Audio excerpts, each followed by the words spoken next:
How do non-Western ethics compare to libertarian principles? Imagine a world where your personal choices are shaped not just by your own desires but also by your community, your traditions, and your moral duties. That's the contrast we're exploring today.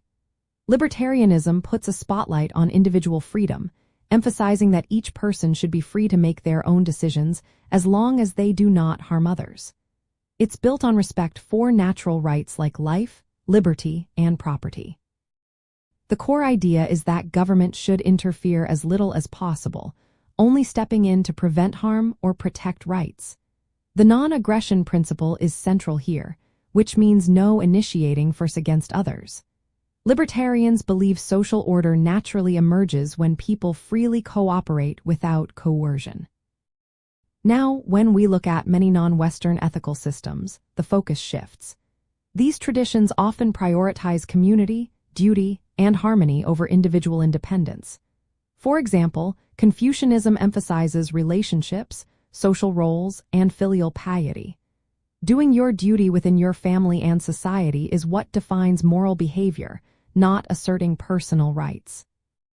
In Hindu and Buddhist traditions, ethics revolve around dharma or duty, karma or the consequences of actions, and the interconnectedness of all beings.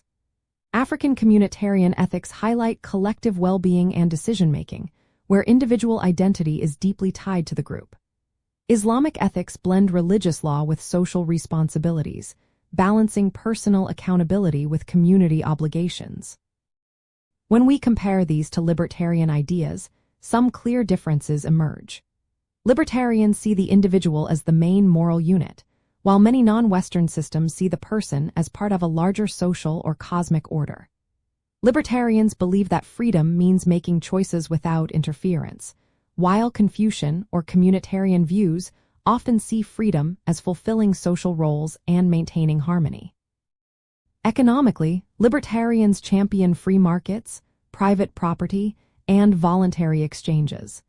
Many non-Western traditions historically lean toward communal ownership or state stewardship, especially where resources are shared or managed collectively. The use of coercion is another point of divergence. Libertarians restrict it to protecting individual rights and defending against harm. Non-Western ethics may accept broader uses of social or state coercion to uphold moral codes, enforce laws, or promote social order. For instance, Confucian or Islamic states might enforce moral behavior through laws that libertarians would see as overreach. Developing your personal ethical stance in this context involves balancing these ideas. A libertarian might argue that respecting individual autonomy is essential, and any system that forces conformity or suppresses personal choice is problematic. They believe social harmony can come from voluntary cooperation, not coercion. While respecting different traditions, libertarians would critique systems that prioritize community or state power over individual rights. In the end, these differences shape how societies organize themselves and how individuals develop their morals. Libertarians focus on freedom and limited government, while many non-Western systems emphasize community, duty, and social cohesion.